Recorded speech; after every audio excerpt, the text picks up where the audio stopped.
बहुत खुशी का अवसर है। बहुत सालों के बाद मुझे 1987 की याद आ रही है कि जब यहाँ पर मेरा कार्यक्रम हुआ, एमएलए बनने से पहले भी और एमएलए बनने के बाद भी। मुझे आज वो दृश्य याद आ रहा है। आप सबने आशीर्वाद दिया और 82 के इलेक्शन में भी और 87 के इलेक्शन में भी दिलो जान से हर घर से मदद मिली, आशीर्वाद मिले, शुभकामनाएं मिली और वोट मिले और आप सबने विधायक बुलाया, मंत्री बुलाया। मैं आप सबका बहुत बहुत धन्यवाद करता हूं। आज एक बार फिर आज के कार्यक्रम के मुख्य अतिथि आप सबके अजीज राजीव कत्याल के स्वागत समारोह में आप सब उपस्थित हैं। देखो, जब मुझे आपने एमएलए बुलाया था, मैंने दिलो जान से कोशिश की कि मैं आपकी सेवा में आपके काम आऊं। दिन रात जुटा रहा, लेकिन हो सकता है कि कहीं मुझसे कमी भी रह गई हो। मैं ये नहीं कहता, तो उस कमी को भी आप क्षमा करेंगे। देखो, अपने ही क्षमा करते हैं, अपने ही नाराज होते हैं। नाराज भी ज्यादा अपने ही होते हैं और फिर क्षमा भी अपने ही ज्यादा कर देते हैं। तो मैं उम्मीद करता हूं कि आपने मुझसे शायद बहुत ज्यादा आशा लगाई होंगी। मैंने पूरी कोशिश की उन तक उतरने के लिए, लेकिन फिर भी इंसान है, परिपूर्ण तो परमात्मा है। इंसान में तो कमी कहीं ना कहीं रह ही जाएगी शायद। तो मुझसे भी कोई कमी रही हो तो आप उसे दरगुजर करेंगे, क्षमा करेंगे। लेकिन मैंने फिर भी जब कभी मैंने महसूस किया, जब इस इलाके की मांग थी, कहीं गलियों की, कहीं पानी की, कई और व्यक्तिगत कार्यों के लिए भी पूरी कोशिश की कि मैं आपके काम आ सकूं और समस्याओं के समाधान के लिए। जब चौटाला साहब की सरकार थी और ये मकान फटे, तो सबसे पहले यही मेरे पास आए थे। तो मैंने कहा कि मैं कोशिश करूंगा मुख्यमंत्री से कहकर, और मुझ पर जितना बन पड़ा, कई लाख का मुआवजा उस वक्त मकानों के लिए दिया गया था सरकार की तरफ से। लेकिन ठीक है कि कमियां रह जाती है। फिर भी मैंने मंत्री रहते हुए मुझे ये फख्र है कहने में कि जितना काम मैं कर सकता था, 4.25 साल मिले मुझे। 5 साल के लिए आपने एमएलए बनाया था, मंत्री बनाया था, लेकिन वो सरकार 4.25 साल चली थी। तो उस 4.25 साल में ही जितने सारे काम हुए, उसकी बदौलत मैं कह सकता हूं कि पलवल वो स्वर्ण युग था। उस वक्त स्वर्ण युग, जितने ज्यादा काम उस वक्त हुए होंगे, मुझे ये फख्र होता है, खुशी होती है ये कि सारे शहर का ढांचा बदलने के लिए पूरा प्रयास किया मैंने। क्योंकि 1970 से और 1987 तक नगर परिषद, नगर पालिकाएं होती थी, उस वक्त वो एक्शन में नहीं थी, उनके इलेक्शन नहीं होते थे उन 17 सालों में। 87 में ही चुनाव हुआ था 17 साल के बाद। तो जब तक वो नगर पालिकाओं का इलेक्शन नहीं होता था तो काम भी ज्यादा नहीं हो पाते थे। सारी गलियां टूटी हुई, सारी सड़कें टूटी हुई, पानी की व्यवस्था नहीं थी, सीवरेज नहीं थी।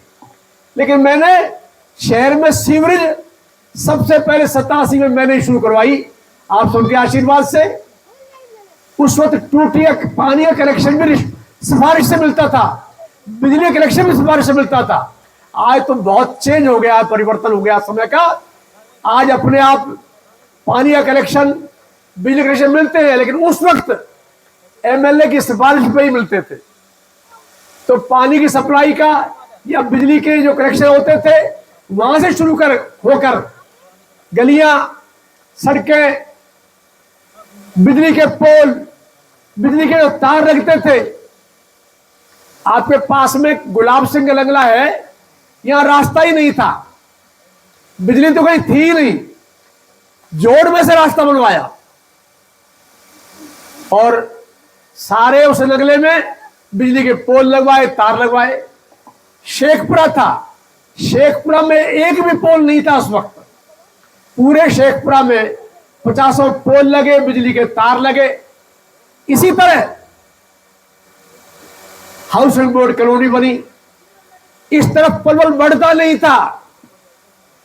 मैंने कहा पहले हाउसिंग बोर्ड कॉलोनी बनवाओ ताकि शहर इधर बढ़ना शुरू होगा। सरस्वती कॉलेज मैं बुला के ले गया लखनपाल जी को और मूलचंद मंगला जी को। इन्होंने मुझसे नहीं कहा था राजेश जी, मैंने खुद उनको कहा कि मैं सरस्वती यहां सीनियर सेकेंडरी स्कूल है, मैं इसको कॉलेज बनवा देता हूं, आप पे बिल्डिंग है, कॉलेज में बनवा देता हूं। मैं इनको चंडीगढ़ लेके गया। सिंगला जी मंत्री होते थे, मैंने कहा उनको बुला लो, सीताराम सिंगला जी। हम दोनों मिलके, और दोनों ये लखनपाल जी और मूलचंद मंगला जी पूर्व विधायक, हम देवीलाल जी के पास गए। उन्होंने जाते ही मना कर दिया कि सरकार के पास तो पैसा ही नहीं है। मैंने भी कहा, सीताराम सिंगला जी ने भी कहा, लेकिन वो कहने लगे यार तुम बावने हो गए हो, पैसा तो एक भी नहीं है, मैं कॉलेज कहां से दूं। हार के हम आ गए। सीताराम सिंगला जी से मैंने कह दी भैया आप भी कह लो, उन्होंने भी कह लिया, कोई असर नहीं पड़ा। मैं उनको अपने ऑफिस में लेके आया। सिंगला जी तो अपने ऑफिस में चले गए। मैंने उनको चाय पानी मिठाई खिला के मैं कहा दोबारा चलो। बोला मना तो कर दिया सीएम साहब ने। मैं यार अब मिठाई खाई है ना, मुंह मीठा किया है तो शायद अब भगवान भला कर दे, चलते हैं दोबारा। मैं दोबारा गया, मुख्यमंत्री महोदय देवीलाल जी से मैंने कहा। वो कहने लगे अब कत्याल साहब कैसे आए। मैं कहा जी कॉलेज लेने आया हूं। बोला आपको मना तो कर दिया कॉलेज नहीं बनेगा, पैसे ही नहीं है। मैं बहुत जिद्दी हूं, मैं तब तक जाऊंगा ही नहीं जब तक आप कॉलेज की घोषणा नहीं करोगे। अब वो कहने लगे भाई तू समझता ही नहीं है, जिम्मेदार आदमी है, मंत्री है, ये क्या जिद है। मैं कहा जी पलवल जब जाऊंगा जब आप एनओसी दे दोगे, तो जाता यही बैठा हूं। आज घंटे घंटा बैठे रहे हम। मैंने कहा जी हमें एक पैसा नहीं चाहिए आपसे। मैं लखनपाल जी को काम में कहा आप वकील हो, एक एफिडेविट लिखो अभी, और लिखो कि हमें पैसा नहीं चाहिए। उन्होंने एफिडेविट लिख दिया। मैं कहा जी आप बताओ, अब तो हमें पैसा भी नहीं चाहिए, आप क्यों नहीं दे रहे कॉलेज। आखिर कॉलेज उन्होंने दे दिया। बहुत खुशी हुई। और जब मैं रास्ते में आया, लखनपाल जी पैसे मैं दिलवा दूंगा, पैसों की चिंता मत करो, वो तो मैं मंत्री हूं, मैं कलाकारी कर दूंगा सारी। तो कॉलेज खुलवाया। एसडी कॉलेज में बंद हो गया था 8-9 महीने, बिल्कुल ताले लग गए थे। जब मैं मंत्री बना तो एसडी कॉलेज दोबारा खुलवाया। वहां एमए क्लासेस शुरू करवाई। कैजुअलिटी सेंटर अस्पताल में बनवाया। ये आपका सीनियर सेकेंडरी स्कूल है सराय में, इसमें लगभग 9-10 कमरे बनवाए। कैंप का प्राइमरी स्कूल मिडल बनवाया, मिडल हाई बनवाया, और हाई को 10+2 बनवाया। सल्लागढ़ में प्राइमरी से मिडिल करवाया। न्यू कॉलोनी पलवल में पहले स्कूल नहीं होता था, वहां नया स्कूल खुलवाया।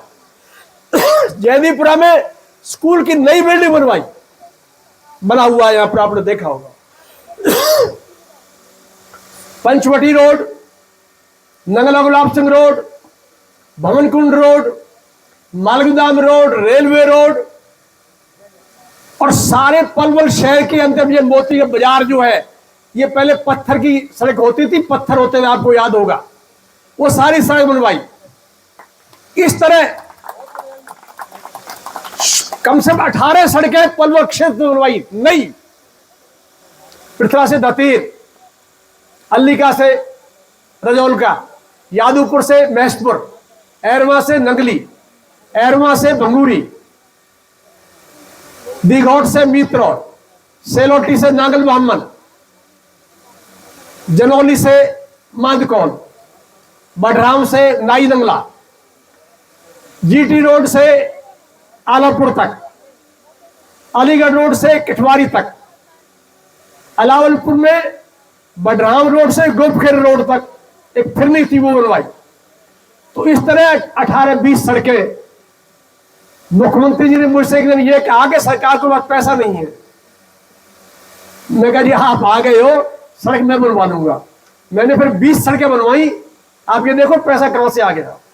20 जगह नई वाटर सप्लाई स्कीम शुरू हुई।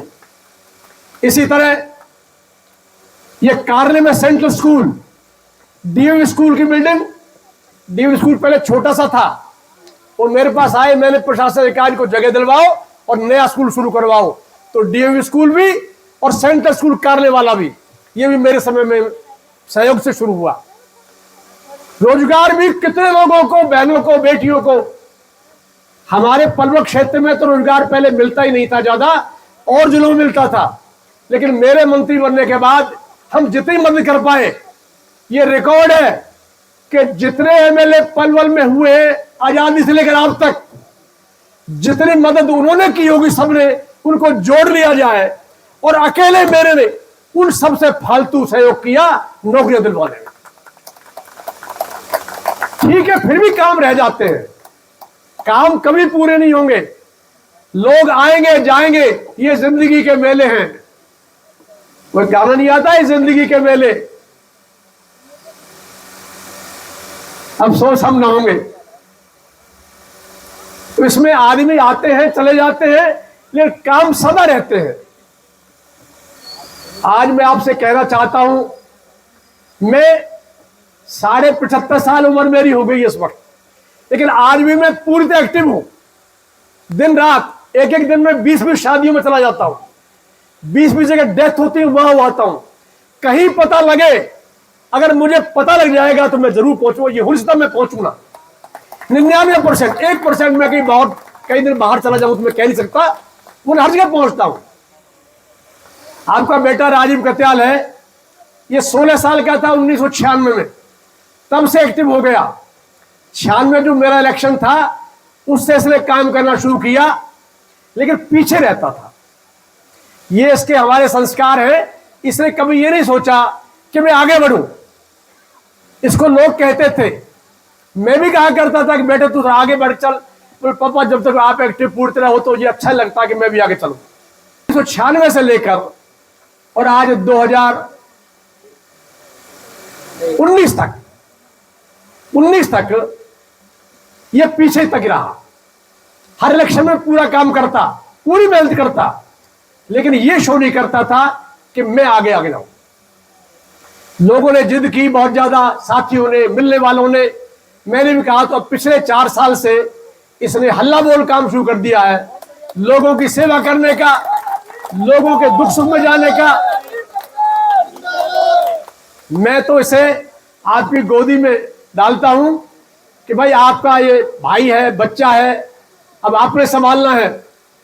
हम सब आपके साथ हैं, और जिस जोश के साथ ये कार्य कर रहा है, आज पूरे पलवल क्षेत्र में, शहर में, देहात में समान रूप से हर सप्ताह इसके स्वागत समारोह हो रहे हैं।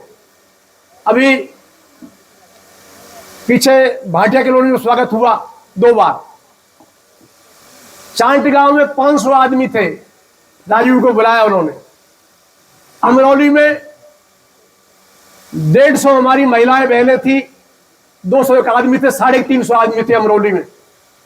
बेले गांव में हमारे हरिजन भाइयों ने जलसा किया, सारा गांव मौजूद था, लेकिन जलसे के अगुवा जो थे वो हमारे दलित साथी थे। लाडियाका में दलित भाइयों ने जलसा किया। फिर हमारे जो ब्राह्मण समुदाय के लोग थे, हमारे दादाजी लोग कहते हैं, वो ढोल ढमाको स्वागत करके ले गए।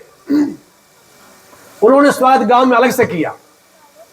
इसी तरह बिलोचपुर में गुजरों का गांव है, हमारे गुजर भाइयों का, वहां जलसा हुआ। भोरडा गांव है, मला बिरादरी के लोग ज्यादा है वहां पर, वहां स्वागत हुआ, 400-450 आदमी थे।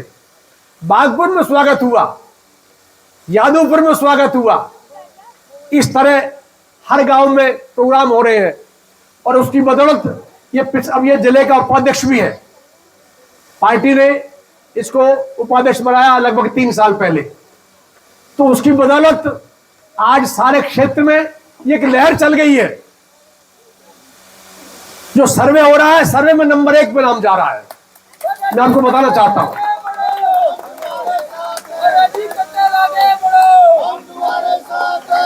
देखो, हमारे एमएलए हैं दीपक मंगला जी, हमारे छोटे भाई हैं, वो भी कोशिश कर रहे हैं, उनकी सामर्थ्य है, वो भी काम कर रहे हैं। लेकिन लोग जो जनता जनार्दन है उसकी जो उम्मीदें हैं वो बहुत बड़ी होती हैं। उन तक पहुंचने के लिए मनुष्य को सर्वस्व अर्पण करना पड़ता है, उसके बिना काम नहीं चलता। राजनीति में आकर भाई या तो राजनीति में आए नहीं आदमी, और अगर राजनीति में समाज सेवा में आता है तो फिर घर बार को छोड़ना पड़ता है, फिर अपने काम छोड़ने पड़ते हैं, फिर लोभ त्यागना पड़ता है, फिर सारे काम छोड़कर जनता की सेवा सर्वोपरि भी होती है। हम राजनीति में हैं, हम नोट कमाने की राजनीति में नहीं है, हम सेवा की राजनीति में आए हैं।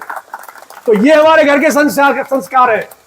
मेरी दादी जी मुझे बचपन में गीता पढ़ाया करती थी, हम रावलपुर में रहते थे जब मैं 5वीं में पढ़ता था। जो आप देख रहे हैं YouTube channel, Facebook page, Instagram और ट्विटर हैंडल, इसको आप लाइक फॉलो अवश्य करें और कमेंट बॉक्स में जाकर एक प्रतिक्रिया अवश्य दें। वोकल फॉर लोकल के लिए हमें आपका इतना सा सहयोग जरूरी है। धन्यवाद। जय हिंद, जय भारत। हम आपसे अनुरोध इसलिए भी करते हैं क्योंकि अगर आप ऐसा नहीं करेंगे तो लोकल चैनल कैसे आगे बढ़ेगा। मेन स्ट्रीम मीडिया के मुकाबले में लोकल चैनल ही आपका हितकर है।